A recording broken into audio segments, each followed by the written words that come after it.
And the countdown is almost here. It's about 9 o'clock Eastern Standard Time.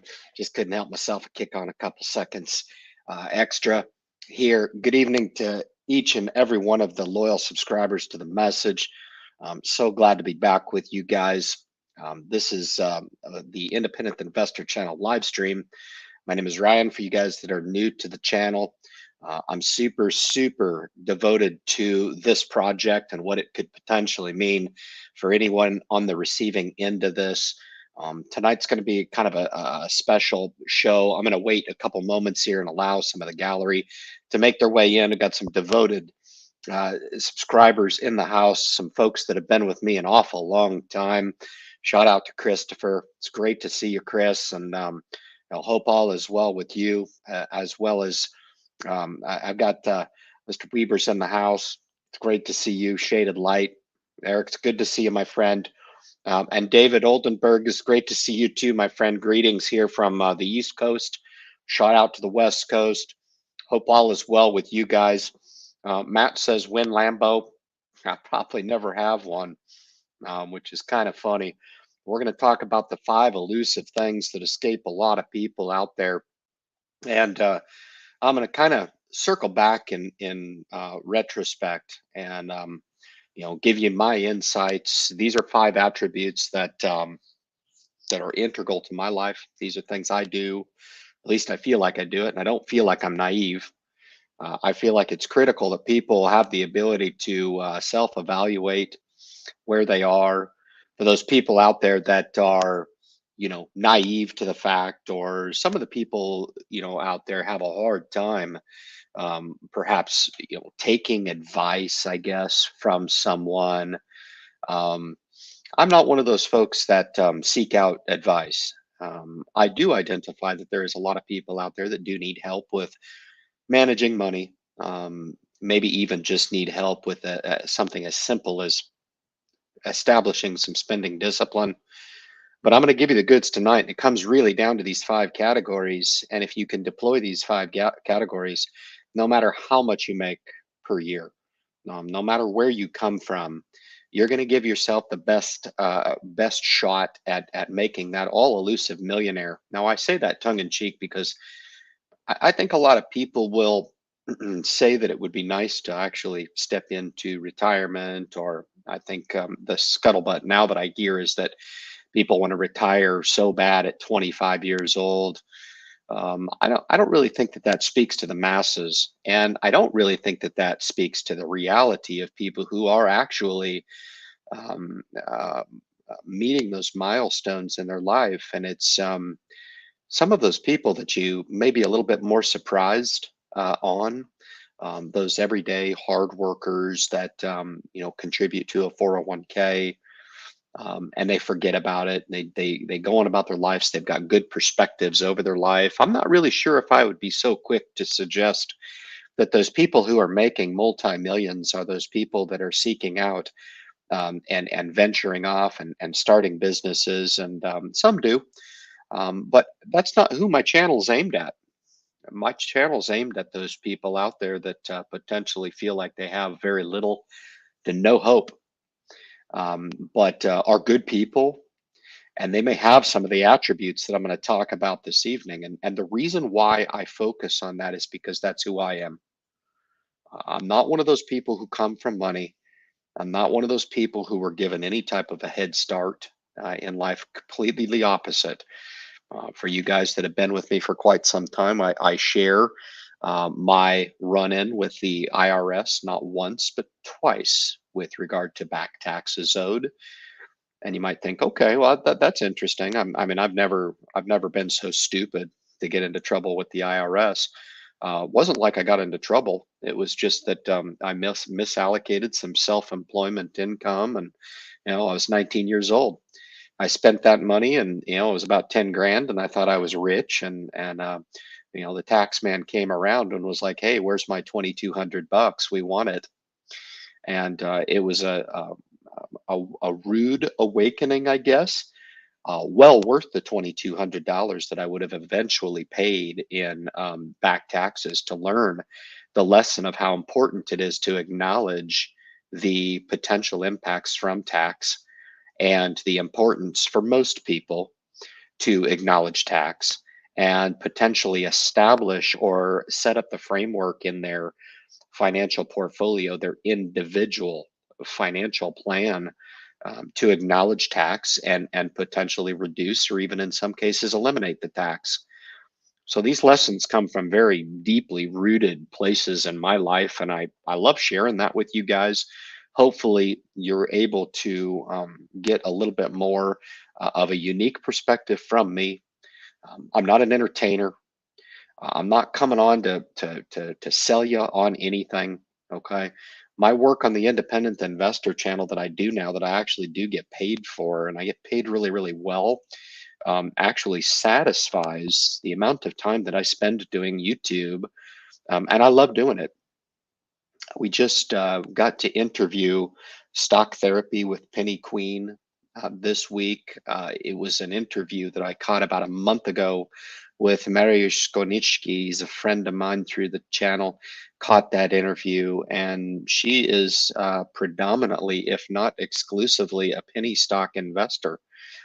And I've been vocal about this through the course of my channel, and I've had many, many patrons that have come into the channel that were also penny stock investors. And it was one of those elements of investing that I always cautioned investors to not put undue credence in that perspective. In other words, if you're an investor out there and you don't know anything about it, you could probably get away with avoiding that altogether. I've been there. I've lost money. I've made money. I've made significantly more money than I've lost. But the tried and true old onus about just investing in the market over time and establishing a nice, well laid plan for yourself really will get it done for you, and it will allow you the ability to or the opportunity not to outthink this opportunity in stock market investing. I think that's super important. I think discipline and perspective are way more important than picking the right stock. There's no doubt about that. But those opportunities are made available to me. I'm currently involved in a campaign and a stock that I'm very, very excited about, and that's Aduro Clean Technologies. The interview today with the CEO for Vicus, and as well as he's one of the head engineers with the company, but I need to do some research on who it was. Caught that this evening, but that's the only content that I actually enjoy watching anymore. I don't watch YouTube. I'll watch my playback because it's good content. And for the people who want to catch the content, good on you. My only ask or my only hope of you is that you get some value from it.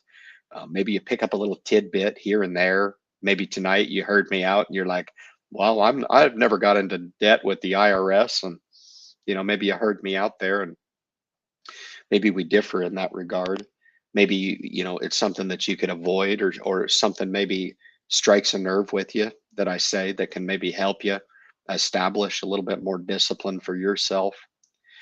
I think the key that I'm trying to drive home for people is to really separate people from what they think about money and what they're predestined to earn with deploying those strategies, which are status quo. You know, the neighbor told you about it, or your friend told you about it, or your family told you about it. Because if those methods worked, guys, there would be significantly more self-made millionaires in this country. And the sheer fact of the matter is very, very few people will meet that end. Very few people will establish the proper pedigree or the proper recipe to step into wealth. Now, I'm not a millionaire. I'm no well over halfway there. I've established wealth at 500,000, and I don't I don't really look at it that I don't know what that would look like if I just put it in front of me and stacked it up. I have no idea what it would look like. It's a number to me right now. And it speaks to my conviction on how important it is to separate from your money. to establish those buckets and value that program significantly more than just a pile of paper, and or the power of what that paper can do. I mean, 80 to 100 grand, I could go buy a nice, M5 BMW if that's what I wanted to do. Most people aspire to that type of thing. Most people are ill prepared, I think, to take on money. And I think they're so consumed with the inability to break away from specific spending habits that unfortunately they spend most of their life spending. And, and the further you can get away from those predispositions of consumption, those predispositions to unhealthy habits, really is what it comes down to. And a lot of people go through whatever internalization they need. Maybe it's validation from the next door neighbor. Maybe it's family coming over during holidays and commenting on how awesome your house looks because you have a Christmas decoration crammed into every corner of your house, and every square inch of the walls in your house are covered with Christmas decorations. I like the festivities too, Clark. It's all good. But you know, whatever floats your boat, I think that's somewhat of a telltale sign of somebody who just can't control their spending, and it's worth it to them to take those dollars and seek that few seconds of euphoria that you get in your mind by engaging in those spending disciplines, and the couple seconds wear off and you're off to the next thing. What can I look at? What can I look at next to buy or spend or spend my money on, whether or not I need it or not? And that's what makes me happy.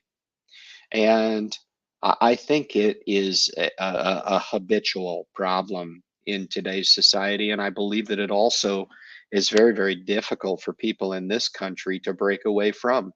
I think with the number of influences that are coming from all different angles, the press to become, something that everybody else thinks you need to be overnight, instead of just taking a step back and saying, hell, I don't know, is this something I really need? You know, I'm going to give you the 5 tidbits here that have helped me. And for you guys that think that somehow within the next 10 years, I'm not going to turn over that millionaire mark, you're sorely mistaken. And I'll be calm, cool, and collected about it. I'm not going to come on and say, hey, it was luck, because it wasn't. An absolute adherence to discipline. And these are absolutely the times that I see the discipline through. I uh, often reflect on the incapability for people to see the benefit of investing as opposed to not investing. And you need to ask yourself, do you believe that your life would be better off not investing? And you may come back and say, hey, look, no, I'm a saver. I'm a frugal spender, right? All attributes of becoming a millionaire that I'm going to speak of tonight. But do you feel like you can do it without investing, putting your capital to risk with the idea that the capital eventually can render dollars without you taking any more type of an infusion over those dollars, and the idea that those dollars can work for you while you're off doing what it is that you're doing with your time? hmm hmm And that philosophy is very, very powerful, and you don't get to truly understand that until you get paid your first dividend. This is why I openly share the M1 Finance dividend portfolio, and thank you for those that have reached out to me. I've sent that over to them, and hopefully they're enjoying that. But I tell you what, the little shot of dopamine that I get over 3 seconds is that I wake up in the morning. I had 9 dividends just this morning, that rendered me $18. I mean, I could pull it up here and tell you I might have erased it, but maybe not. Yeah, I did. I typically do. I get it in my email most mornings actually, and it was around 18 bucks. Little shot of dopamine there, nothing too crazy, nothing to shake a stick at. But in 100 stock portfolio that pays me on an average 4 times per year per stock, that's 400 shots of dopamine. Now, for you spenders out there that want to compare your regimen to mine, you might think, good grief, this guy's an absolute insano. Um, Fair enough. Fair enough. All is fair in love and war. You're welcome to criticize, but this is my way, and it is independent, and it is in the minority in thought in what is more socially acceptable to own a nice, sweet portfolio of dividend payers. Now that portfolio is approaching 40,000, so nothing crazy, but it just goes to speak on the fortification of the discipline that I look to share. I look at it and it makes me happy. I put that plan in motion, and why shouldn't it? I think a lot of people that actually succumb to poor spending habits, unfortunately, over time, actually degrade in their satisfaction of purchasing and purchasing and purchasing over and over again to fulfill kind of an empty need or desire to spend and get that satisfaction out of getting a specific product or the newest iPhone or whatever that is. Okay. Me, my dividends are always increasing.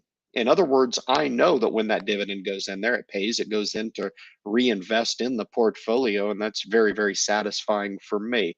And that's the takeaway for you guys, is to understand that I've taken the initiative to put those things in place to render those dividends for me.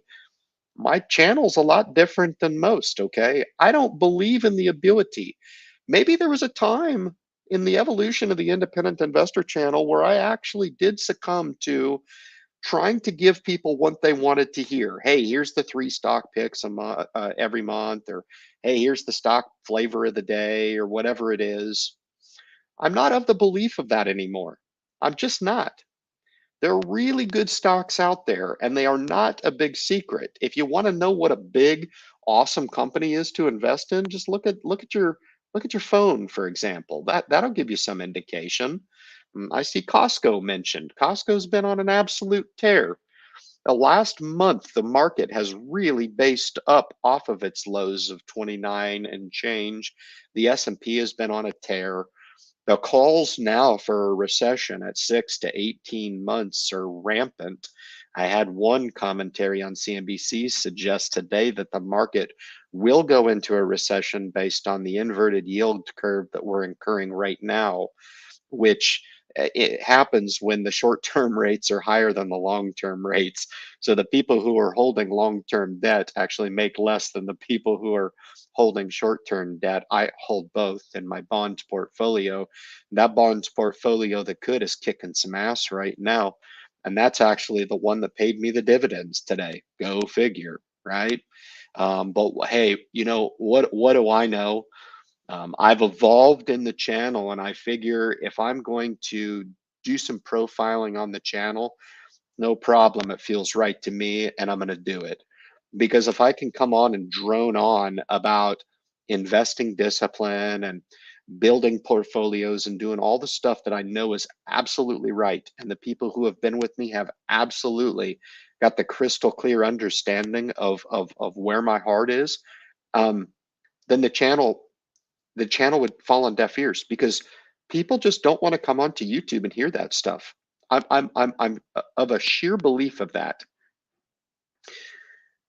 I'm incapable of coming on and offering the proper recipe or the proper delivery so people can truly understand. I'm going to explain it my way.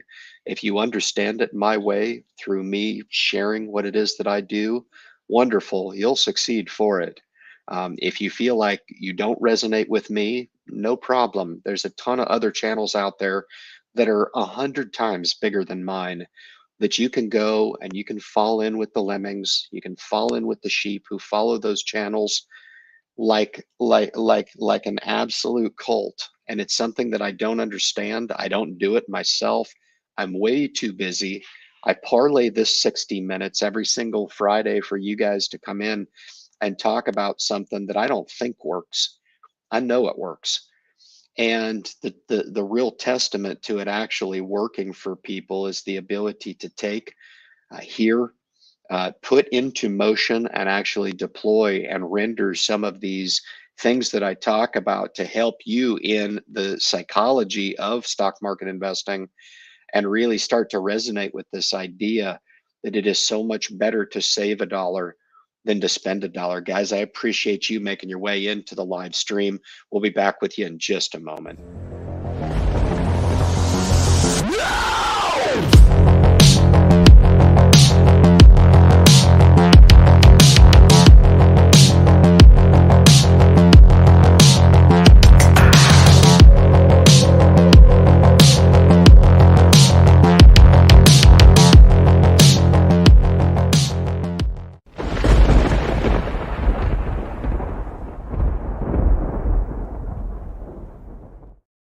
Go ahead and throw an invite down there in the bottom of the stream. I just dropped it in the thread there. So if anybody wants to come on and, I don't know, make themselves famous, I guess they can do that. I'm I'm super in my element on my live stream by myself, but certainly if there's anybody that has just a burning desire to come on and thank me for my infinite wisdom sharing through YouTube. I would do what it is that I do without this project. And that's what makes me very, very unique. I know it makes me unique. I would do what I do without this project. hmm and the very fundamentals that I share on investing, anybody can deploy. There's only one independent investor channel. I get that. So if I'm going to come on and I'm going to pose like I'm some sort of successful investor because I'm a YouTube superstar, well, then that's not helping the people that are coming in and trying to consume the message. Now, does it? Right. And these 5 elements that I'm going to walk through have nothing to do with the independent investor channel.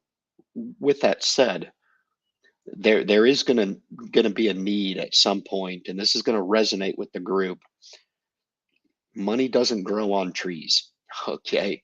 So if you want to engage in activity that can generate fast cash, um, go ahead. The only way that I've ever known to generate cash is to seek employment. And this is coming from my late grandfather who told me, look, if you can put 40 years into the system, you'll be fine.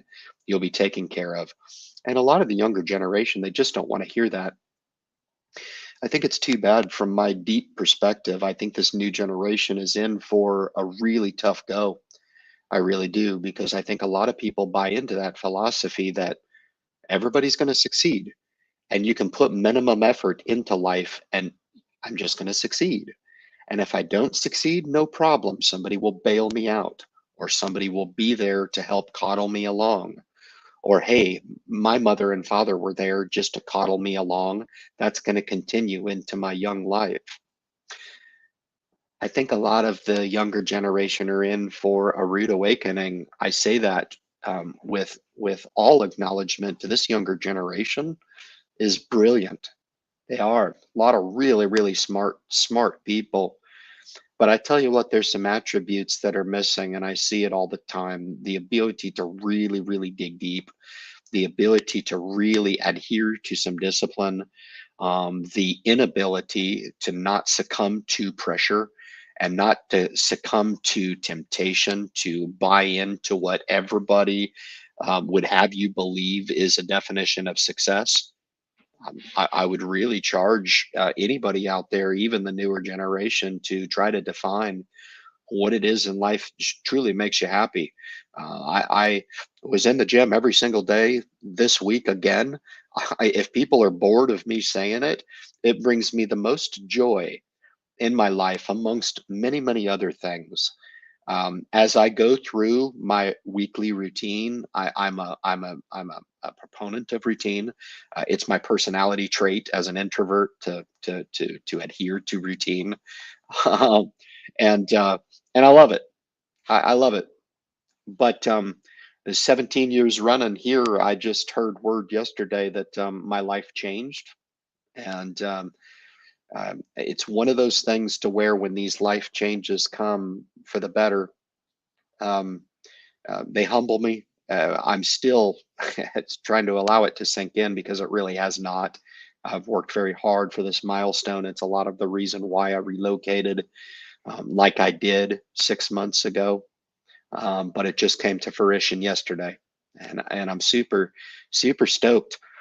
Would have never happened had I not put that pressure, or made the decision when I was a young 26-year-old to put myself on this path that 17 years later paid off as of yesterday.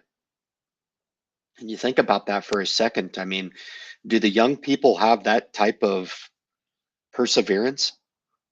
Do they have that type of patience? And it's a guy that I don't really feel like I'm a guy with a lot of patience. I have to really tell myself, hey, everything's cool at this particular juncture. We're good. We're doing this. We're awesome, right? Um, and I think if I could wish that upon anybody, the sense of satisfaction that I got yesterday, guys, was priceless. Yeah, it was priceless. Lot of culmination of a lot of commitment that I have in my profession to stare down that milestone. At some point in my life, I was actually 100% certain that I would not be provided that opportunity. And through perseverance and really just overcoming obstacles, it happened. And as cliche as that happens, continue to march forward and I'll do all that stuff. I don't know if I really want to buy into even cliches for you guys. All I can say is it's a lifelong commitment on multiple fronts. Now I'm talking about my job in a box, okay? But I've been married the same amount of time, right? I feel the same way about that in a lot of different ways, but the commitment element is still there, right? Which speaks to some of those intangibles that I spend the majority of my time on. I do, and they're free. Those are things that pay me, right? So it's really that contrast of finding that perspective, and we're going to talk about it as I step through these 5 elements. You're really going to benefit. Victoria, thank you so much. I really appreciate it. I'm humbled. I really am. I've worked really hard.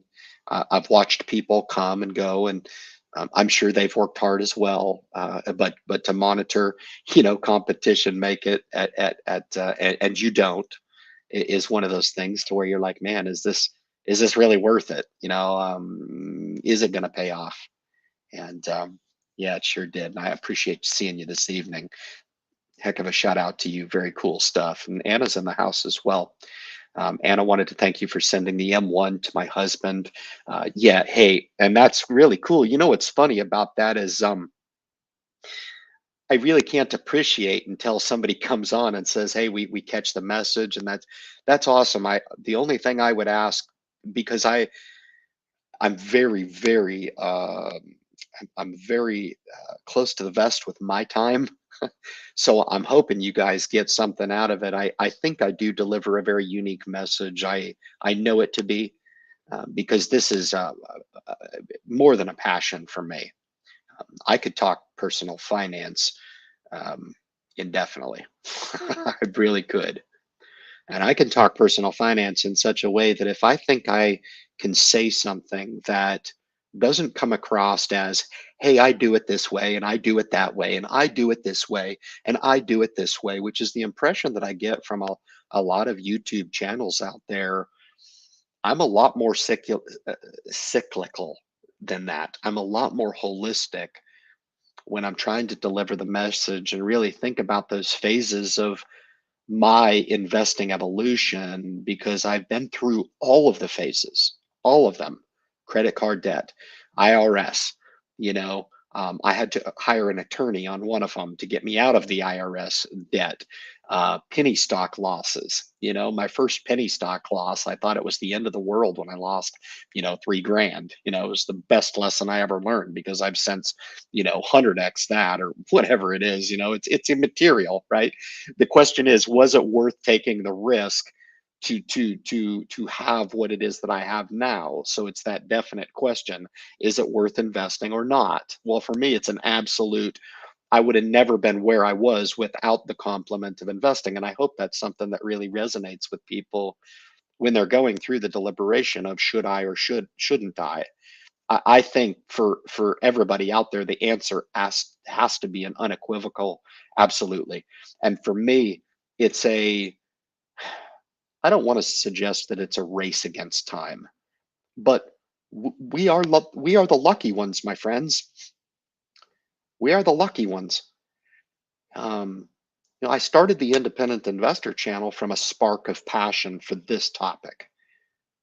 I feel like if I was delivering the message to 100 subscribers, which I've done, and 1,000 subscribers, which I've done, to 10,000, which I've done, and now 30,000. Where the channel goes, I have no idea. I've had a digression of subscribers on the channel, and I presume that that's probably because I do the profiling of the content. But for the few people that actually subject themselves to sit through a 30-minute interview with myself and stock therapy with Penny Queen, she's a mother, she's a self-made success story. Why is that not attractive to people? Is it because I'm receiving a few $100s of compensation? Guys, I pay taxes out of that money. I claim it. It's part of my business. I've earned the right to start that business, you know? But on the I2, the project means an awful lot to me. I know a lot of people potentially maybe turned off a little bit by the highly on profiling. I love the story and I love the Aduro coverage. And somebody came in last week and were like, yeah, you're pushing the stock. Couldn't be further from the truth. I'm invested in both of them. I could care less what you do. I could care less. But I absolutely enjoy sharing what it is that I do. I just upped the position this evening, right at 0.65. I had the limit order in. It would not go for 2,500 more shares. Had to up it to 0.6643, and it went through. Fun stories. They're real. I don't take the angle of buy, buy, buy. Sound familiar? I don't take the angle of you need to buy this for yourself at all cost. I would suggest that Aduro Clean Technologies potentially has the market cap and the pre-revenue phase that it's in now not to fit in the majority of portfolios. As a matter of fact, I would say very few portfolios out there, right? So why would I suggest it? I'm merely just sharing what it is that I'm doing. I truly did buy 2,500 more shares. About at the close of the market, about a half hour before the close, I'm up to 17,500 shares of the company. It's fun to share.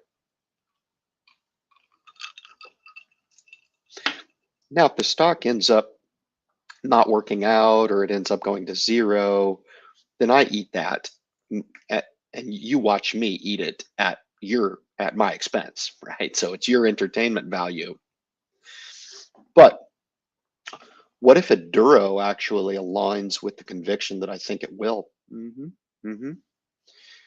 It might add a little bit more credence to my message and my philosophy and my perspective and approach to this gig. And it's inevitable. I hate to give you the goods like that, but it is inevitable. Okay. So if you want to stand by and you feel like if you guys tune in every single week, I'm waiting for that validation and credibility to make its way. My value investing is fine. I know that I'm going to kill it with that. I know the dividend growth portfolio is just a really fun way of investing. When I go into Costco and I know that I own a small ownership stake in the company, I think more retail investors need to experience that ownership rather than just always being pigeonholed into that retail consumer, you know, idiot category of just going in and blowing your paycheck at Walmart every week or every 2 weeks, and you're an idiot and you're not even eligible to invest in the stock market. I'm here to blow down all of those barriers. Those are the very people that need to invest, but they have to do it with the proper mindset. All right. Number one, on the 5 secrets that you'll need to make millionaire status guaranteed, Number one thing you're going to do is you're going to need to live frugal. You're going to need to stop spending crazy. Okay. I would say that over 17 years, myself, my wife, and my family, this spending has probably incrementally increased. Now, my income has far surpassed what it is that I could ever spend. We often joke between the two of us, wouldn't it be fun to just take our monthly paycheck and just see what it feels like to just blow it all? We'd probably feel guilty because we work on we our surplus is enormous, and we live off of pittance. I mean, we focus on groceries and gas. We focus on those sunken costs. We focus on the bills that we can't control. We focus on the insurance and a few streaming services that we take in for entertainment. Me being in my current profession provides me an immense amount of benefits, guys. And I'm not going to get into details. I don't do that. But anybody who knows me and knows that they can relate with what in the heck I'm talking about, it is insano. And it will be a small contributor to, you know, not having to spend money in certain capacities that I've been able to enjoy over the course of my, young and middle adult life. It's been fantastic. But to establish credit discipline is super key. And I believe that it's something that anybody can do. I think that it's something that escapes a lot of people. Unfortunately, I can't, in my minds of minds, understand why this escapes people. Why? I just don't get it. If you have a credit card and you have a rule to go and only buy gas and groceries on that card and then pay it off every month, that in essence, what I just said as a rule should be something that 100% of people can adhere to, but they can't. They can't. People do not have good spending and credit discipline. They just don't. The statistics show it. Now, if you're one of those people out there that are like, no, no, Ryan, I'm actually one of those people. I do have good spending discipline. You know, I hear you out. Maybe we will look at our budget, see where those places that we can actually cut back. I spent an hour last week. This is how cheap I am. Okay, on my American Express Platinum, which is the number one credit card you can possibly get, there's an entertainment credit. I get $20 a month for free. So I get Disney Plus and I get Hulu, which is also Disney Plus. I do pay for Netflix and Peacock for free. I get those services for free. What I didn't know, and I suspected or presumed for a while, is when I signed up for Verizon Fios, they offered me Disney Plus, which was only Disney Plus at the time, and the free trial expired and they started charging me $7.99. So I was paying $7.99 to Verizon and I was paying for my Disney service, which was also getting supplemented to me. So I was getting this for free and I was getting this over here for $7.99, but I was in essence paying for the service twice. It spent me an hour going into my account details and knowing that I needed to press and hold that bill of $7.99 to have it pulled off of my Verizon bill and save $7.99 that I had been flushing down the toilet. That's how big of a cheap bastard I am because it just bothers me. It freaking bothers me, and it should bother you if you're one of those people out there that have these little expenditures. Oh, I wanted to watch Hulu and I wanted to watch a certain show, and now that show is gone, and I really don't watch it anymore, but that's all right. It's only a couple of bucks. It's only a couple of bucks here, only a couple of bucks here. Always continue to try to keep that portfolio of sunken cost and bills under control. It is one of the very secrets that escape a lot of people. I would suggest that there is even the majority of people out there that cannot adhere to rule number one. They fail the test. That's number one. I've already given you some of the insights that I have about how pathetically cheap I am. Okay. I just feel like I'm living my normal life. I'm in the gym every single day. I go to the gym for free. I don't pay for a gym membership. I go whip that ass at the gym every single morning. I wake up at 4:45. I look forward to it. It's free of charge. you know? Find ways of doing that. If you need to go beat feet, if you need to, if it hurts your knees and you need to go walk, create that idea for yourself about segmenting these little portions of life that, hey, they don't need to cost money to make you happy. All right. And that's one of those things for me. So yeah, that's rule number one. Very, very important. And I know if you're exercising your opportunity to become an independent investor, an independent thought, this is going to be one of those things that is going to require some action on your part.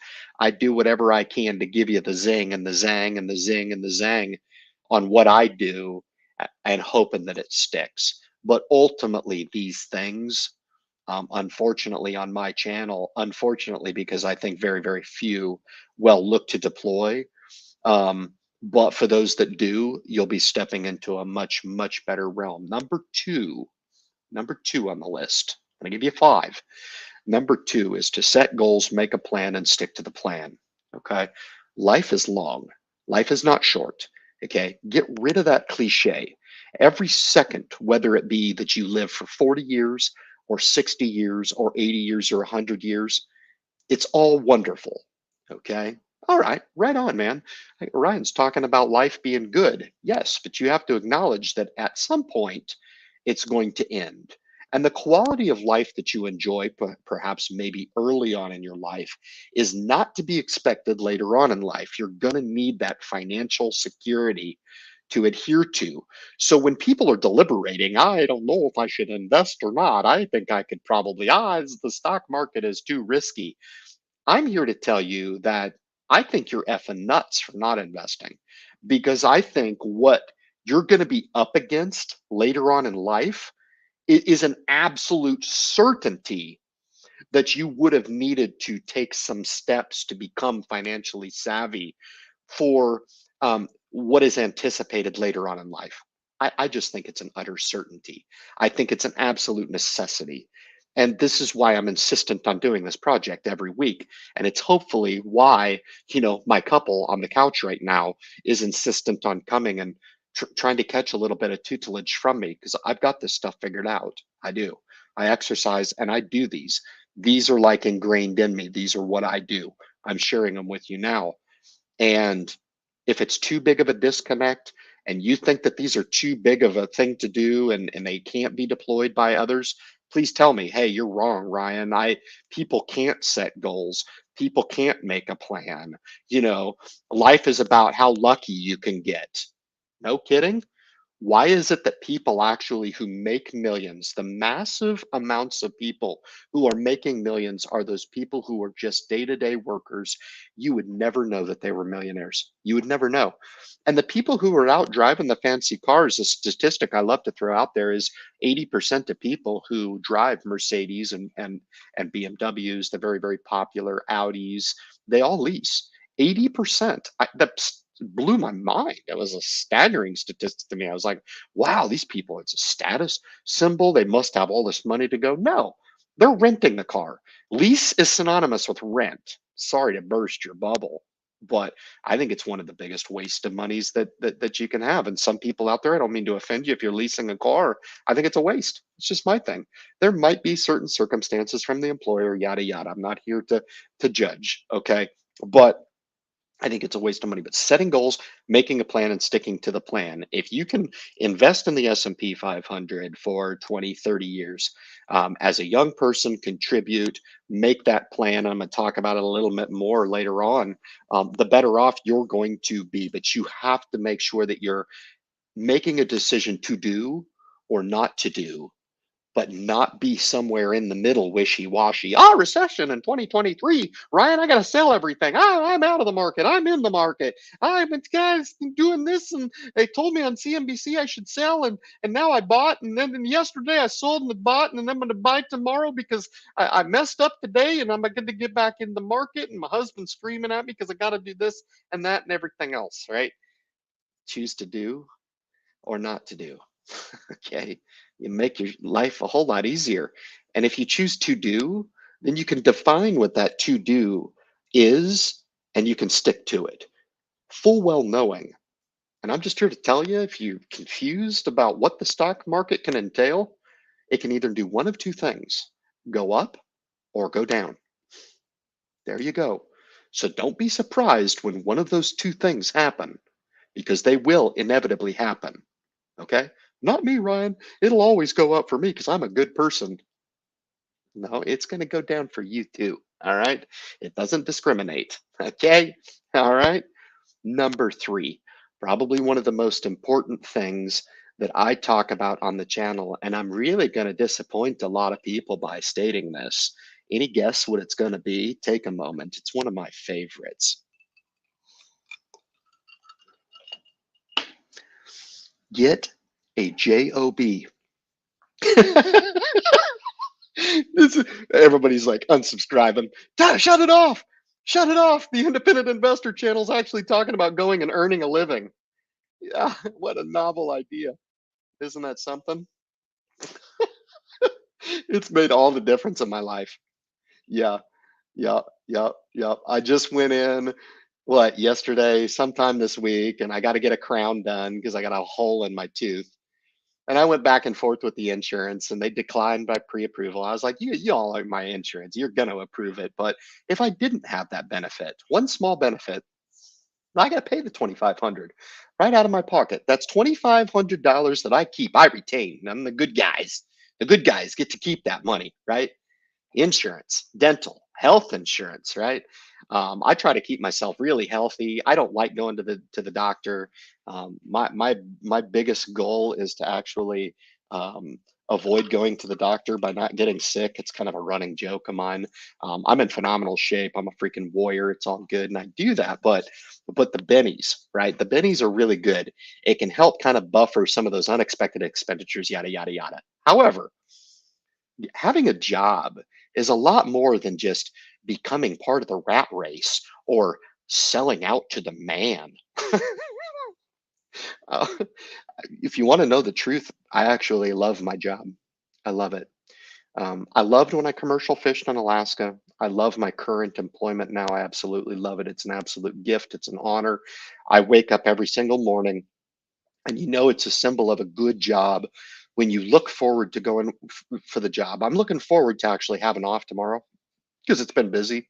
Um, but that reprieve and the way people talk about like the allure of running their own business, I look at it and I'm like, that doesn't sound attractive at all. I'm like, I like the security, man. I like everything that it gives me now. It gives me hope for the future. It gives me satisfaction, the camaraderie, everything that I have that comes with that is the reason why I do it. Now, the longer that I stick with it, the more I earn. So people who look at the entry level and they're like, I don't want to get a job. I tell you what, I'm just going to either be a bum or a millionaire. I'm going to shoot for the stars. And those people will continue to shoot for the stars their entire life. And they'll end up being like waking up one day and they'll be like, God dang, I'm 45 years old. I have no insurance. I have no savings. I have no job. I have nothing, and I'm still holding on to that pipe dream that at some point I'm going to be a millionaire, but it looks like I ended up becoming a bum. Get a job, okay? I want to go to college, get a job. You making over six figures, you should be a shoe-in for a millionaire. You get no sympathy from me. I will help you just the same, okay? But don't think for a second that those people out there that have those 25, $35,000 a year jobs, I have patrons to the channel that do just that, and they may have more of a shot of making millionaire status from some of these people that I know make 100 and a half, and they're a complete disaster. They adhere to none of the rules that I've just talked about. None of them. None of them. Hmm. Yep. Did not take proper protection against taxes out there, and they're a complete mess with their spending. That's the biggest consumer I find is the inability to just adhere to a program and buy into the philosophy that um, money, the way I utilize it, is very, very, it's not understood, very commonplace amongst people. People look at money as an avenue to spend. Me, I look at it as an avenue to save. I spend 2,500. Well, I spent $1,600 today on a block of stock. Now that makes sense to me. Okay, but the majority of the activity that I did this week, I'm down to a quarter tank in my truck. I do need to pull into the gas station and get some fuel. That's on the horizon. We're probably getting around the corner to actually get into some groceries. My little fella got sick yesterday. We had to buy some Tylenol. Reality, huh? Yeah, sound familiar? Sure it does. I'm about as real as this real can get. Number four. Number four is super important. And without the independent investor channel, you would never know that there's somebody out there with the approach, and some might consider the abrasiveness, or the raw approach, or the scoff at social media, and maybe, I don't know, it doesn't provide all of the benefit that people think that it does. You have to establish perspective. I can tell you the great separator for me, is the fact that I have marched toward a goal of wealth building my entire life. The decisions are influenced by it. Our spending habits are influenced by it. Our pursuance of careers is influenced by it. I've even rubbed off on my wife in that regard, in that she didn't have that, that idea of importance of personal finance, savings, etc., whatever it might be, and she on me as well, right? So it's a good thing, but without the proper perspective, in other words, a desire to do, an idea of just sitting back and saying, man, Ryan's really passionate about this. When was the last time we actually thought about where we were going to be in retirement? And even deeper, what is it that we need to do to maybe even get there, or get to 50% of that goal? Or let's just set out on this goal and we'll end up where we are. Maybe we accumulate 125,000, $250,000 toward that goal. And hey, we're good for it, man. Because if it wasn't for Ryan kind of pointing out that you need to put yourself on a plan and have the perspective to get there, right? We would have just continued to live in oblivion.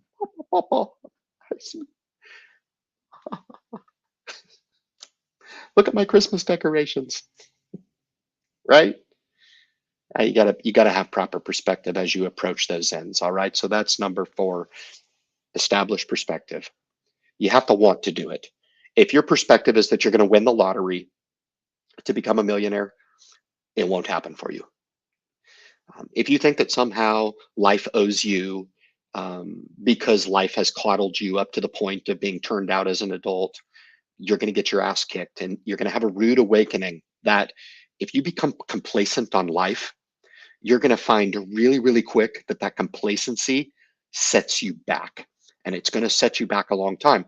Now you can drop that complacency and you can catch up, but you're not going to be able to do it right away, because you're going to find, if you're on the front end of the wave of life, that organization is necessary.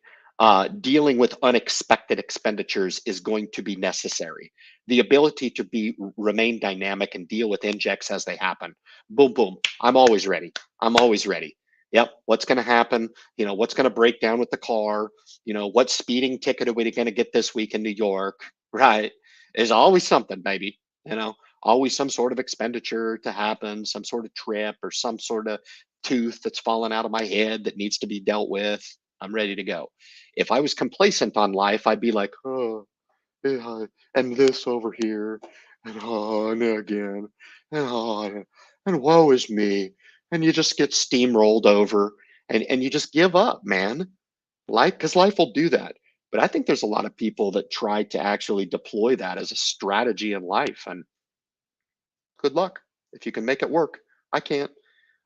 I make it work for me by remaining sharp, aggressive. You might think it's crazy that I come on and do this every Friday. I think it's one of the most sane things that somebody could do to help people. No doubt about it. It's one of the most sane things that I could do in an insane world. Not to use my favorite, quote from Terminator 2, But people are insane. They need to hear this stuff. It's just that simple. Number 5 on the list. All right. Got about 5, 6 minutes left in the live stream tonight. I'll go a little bit over time because I do want to get to some of these comments. So if you have questions for me, leave it. I will go an additional 15 minutes tonight just as a special treat and just because I like doing this project. Truly. I truly love it. Leave the questions in the comments and I'll scroll down and I'll get it. JJ saying buy more nickel. I'm not going to buy more nickel. Leave me alone, you fruit. God dang. Number 5. If you're going to march along the road to success, I've posed the rhetorical question to people out there to do or to not to do when it comes to investing. And you can do it in a lot of capacities. Most do it in 401k because they just adhere to this idea that they're stupid and they don't know what they need to know about investing, and they buy into all these cliches that talk them out of potentially investing in Procter and Gamble, Johnson and Johnson, Home Depot, Merck, Pfizer, some of these phenomenal companies, many more out there. Okay, but they are, and I give them credit for adhering to number 5, and it's the most important. It's the very cornerstone of the independent investor channel, and that is to invest. Okay. Now, investing, and the definition of investing in through my channel, is tax protection through the Roth IRA, very important, and more importantly, wealth preservation. And the wealth preservation is such to suggest that if you can invest passively in the S&P 500 over the course of your life, you're not going to incur fees over those dollars over that same time period. Okay. So, super important to adhere to those disciplines. So, tax protection and wealth preservation, i.e., the elimination or drastic lowering of fees over your portfolio. But the acceptance of what style of investing you want to be. I had one of the patrons reach out and they were like, thanks for the dividend growth portfolio. No problem. I'm happy to share that. It's one of many strategies that I deploy, passive investing being the most dominant of those. I just looked at my thrift savings plan this week and I'm actually up year over year. Go figure. In a year that's been so horrible and so volatile and so up and down, by just holding true on my dollar cost average every 2 weeks, I'm actually up a few percent this year, where I presume that there's a lot of people deploying other strategies, even passive in some capacities, and are actually severely down still in their portfolios. I'm actually up in the thrift savings plan. Go figure. And then to initiate a dividend reinvestment plan and the dollar cost averaging over that. So to invest, if you can couple the aforementioned 5 things that I talked about, um, we hate to use the word guarantee in stock market investing, but I find it all too often ironic how people out there adhere to planned failure, planned failure, spending too much in direct conflict with item number 1. Number 2, not making a plan, or setting a plan in motion that adheres with the status quo or what it is socially acceptable behavior. The plan exists insofar as I'm going to get over my head in a mortgage and I'm going to buy the nicest car that I can afford, or maybe dare I say, I can't afford, but I'm going to buy it anyway. And Hubert, go paint the fence white. That's my plan. That's my plan to financial security. Okay. They get caught up in the pipe dream. So my charge to actually get a job falls on deaf ears. And I say it tongue in cheek, it's no problem. I'm super happy. If I lost my job, I would not be happy. It would be devastating to me.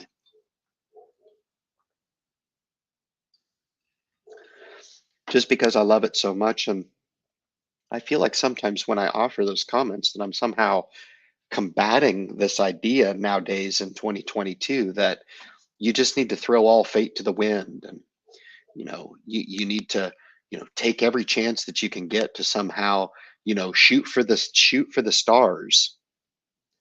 People who make it and they're not prepared to enter into wealth will lose it anyway. So why not just set yourself on a disciplined program? At least you can look back on a disciplined program and say, you know what, I did it smartly. I didn't succumb to temptation. I didn't fall into every single, thing that comes our way, this and that, one way or another. And I'm proud of the fact that I did it. Maybe I don't make millionaire status, but I can look back over a career and be proud of the work, the body of work that I put in. And there is some truth to merit and meaning. There really is. Okay. And for those people that don't have established perspective or don't take the time to challenge what it is they think they know, this whole idea of being privileged and expecting that that privilege is going to actually get them somewhere, and then finally the inability to adhere to an investing program. So those are the 5 things, guys. I hope you enjoyed it. These are things that I absolutely do. I would consider myself an expert of these things because they're mine. They're things that I look at and I would say, boy, if I didn't have any one of these things, it would absolutely affect my bottom line, and I would not be able to come on and share my story with you guys as a success story, man. So got Dave in the house here.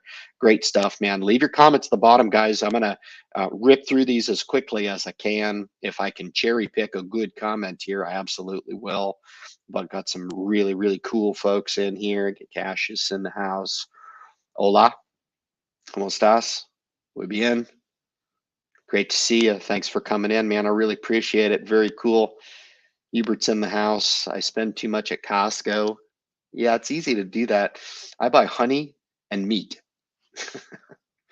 There's a couple other things. I buy the big obnoxious bag of almonds. I buy the bulk 2-pound bag of raisins, and I put that stuff on my salad every single day when I go to work.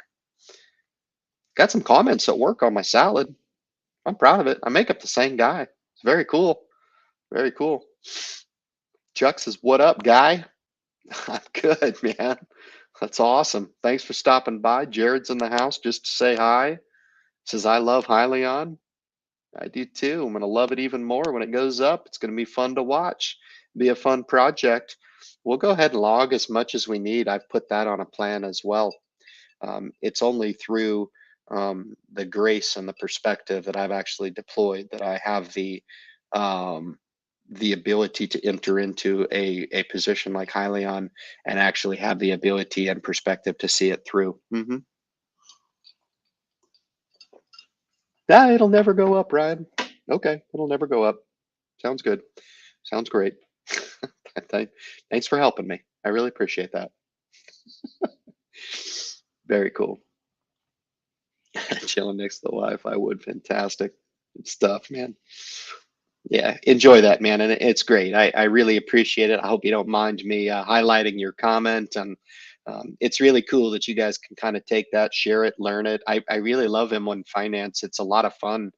I don't really see myself actually doing away with those portfolios or dissolving them just because I like the platform. It's really cool. I can put a few $100 in there every now and then, and M1 Finance does the rest. It's just a cool deal, and I love sharing it with people. It was shared with me, and I love passing that on to others as well. That one guy, 1235. He says, "Good evening. It is a fine evening. Thank you. It's good to see you, man. Very cool stuff." I don't know what that means. Very cool. Thank you so much. Appreciate you. Very cool. He says it's a beautiful tool. Love the growth I've been getting. Yeah, it's just cool because they do a lot of the work for you, a lot of the guesswork. You can just throw money at it, and it does well for you. Very cool stuff. Stoked to hear you've reached the milestone. 150% have earned it. Um, well, the $500,000 milestone I've reached multiple times. And it just speaks to an interesting perspective for you guys that are still in here listening to me. Um, it was humbling. it's like, you reach a 500,000 and then boom, all of a sudden, the COVID hits and this volatile market and the bull market kind of comes to a little bit of an end and a standstill and all the pundits shift and it's like we're entering into a recession, all that stuff. So it takes a little bit of humble pie to, dip back below that 500,000 again. But I've built that back up now. And there's been some initiatives that I've drilled down on and I've made happen. But I appreciate that, man. But don't think that it's somehow linear.